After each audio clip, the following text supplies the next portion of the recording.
बघा एकाच जागी किती शेवली आहेत, म्हणजे 10-12 एकाच जागी शेवली. तर नमस्कार, कुक विथ पूजा चॅनलमध्ये तुमचं स्वागत आहे.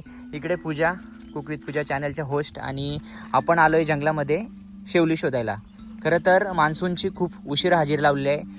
काल 22 जून रोजी पावसाने पहिली हजेरी लावलेली आहे. तर आपण जंगलात शेवली शोधायला आलो आहे. तर इथे बघा तुम्ही झाडाच्या बुंद्याशीच कसा शेवली आलेली आहे. 2 शेवली आहेत छोटी. धर्म किंवा या रानभाज्यांची जी आपण सिरीज चालू करणार आहोत, आता पावसाळ्याला सुरुवात होईल. तर आपला व्हिडिओ तुम्ही पूर्ण बघा आणि आपल्या चॅनलला सबस्क्राईब करा जेणेकरून, आणि बेल आयकॉन दाबा, कारण की जे आपण रानभाज्यांची सिरीज टाकणार आहोत, रानभाज्यांचे औषधी गुणधर्म वगैरे तुम्हाला सगळे आपल्या या चॅनलवर बघायला मिळेल. तर व्हिडिओ लाईक, शेअर आणि सबस्क्राईब करा.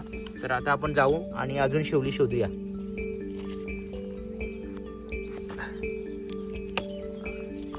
तर या ठिकाणी 2 शेवली आपल्याला भेटले आहेत. तुम्ही कलर शेड बघा कशा मस्त आहेत. अशा कलर शेड तुम्हाला फक्त निसर्गातच पाहायला. तरी ते पूजाला एक आपल्याला शेवली भेटलेला आहे छोटासा. आणि तर या ठिकाणी एकाच जागी बघा किती शेवली आहेत. आणि कारण की शेवली ही घनदाट जंगलात नाही, ती जे टेकड्या असतात किंवा जे जंगल असतात त्याच्या पालथणीला जे दगडांच्या जागा वगैरे असतात, अशा ठिकाणी असतात ती. तर अशा प्रकारे 3 शेवली भेटलेली आहेत. आणि तुम्ही इथे बघू शकता अजून एक शेवली आहे. तर प्रामुख्याने जेव्हा मे एंडिंग आणि जून महिना जेव्हा हवेमध्ये आर्द्रता असते किंवा हलक्या सरीचा पाऊस पडून जातो, तेव्हा ही शेवली बाहेर येत असतात आणि खायला अत्यंत चविष्ट असतात. तर अशा प्रकारे अजून एक शेवला आपल्याला भेटलेला आहे आणि आपण यांची भाजी करणार आहोत.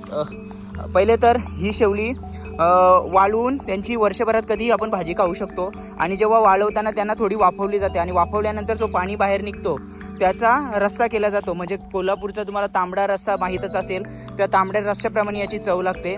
तर अशा प्रकारे ही आहे शेवले. तर अशा प्रकारे अशी देखील शेवली असतात. हा पूर्ण फुललेला शेवलो आहे आणि तुम्ही त्याचे रंगाचे शेड बघू शकता. म्हणजे असे रंग तुम्हाला कोणत्याही पेंटच्या दुकानामध्ये बघायला मिळणार नाही. ते ही फक्त जंगलाची आपली निसर्गाची किमया आहे. आणि अशा प्रकारे हे शेवलो एकदम तुम्ही बघू शकता लांबून कसं डोलमध्ये ताटामध्ये एकदम उभं आहे. तर याची आपण आता याला काढून नेणार आहोत, याची भाजी करणार आहोत.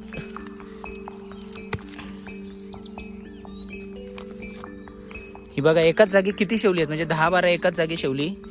आणि बापरे, म्हणजे मी लाईफमध्ये एवढी, म्हणजे आतापर्यंत मी जेवढी शेवली शोधतोय ना दरवर्षी, तर मला फर्स्ट टाइम एका जागी एवढी शेवली मिळाली आहेत. काय चेटूक तर नाही ना?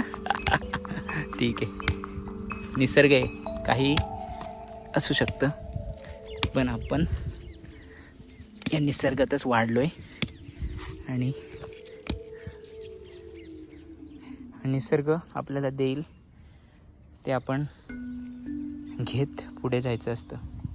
तर प्रत्येकजण हा आपल्या गावाशी, आपल्या गावाच्या जवळच असणाऱ्या जंगलाशी निगडीत असतो आणि तिथे असणारे पक्षी, प्राणी किंवा तिथली झाडे झुडपे, तिथले त्यांच्याशी आपुलकी असते. आणि अशा प्रकारे जंगलामध्ये जर मी कधी, म्हणजे माझा एक्सपिरियन्स सांगतो, मी जंगलामध्ये आलो ना, काहीतरी भाजी किंवा फळं वगैरे किंवा ज्या रानटी भाज्या आहेत, रानटी फळं आहेत, ते काहीतरी आपल्याला भेटतच असतं. म्हणून जंगलामध्ये कधी आलो ना, तर जंगल आपल्याला कधीच उपाशी ठेवणार नाही. तर अशा प्रकारच्या ज्या दुर्मिळ भाज्या आहेत त्या आपल्याला फक्त जंगलामध्ये आहेत. आणि आजच्या केमिकलच्या युगात अशा प्रकारच्या भाज्या खाणे खूप महत्त्वाचं आहे, कारण की आपली इम्युनिटी पॉवर ह्याच भाज्या वाढवत असतात.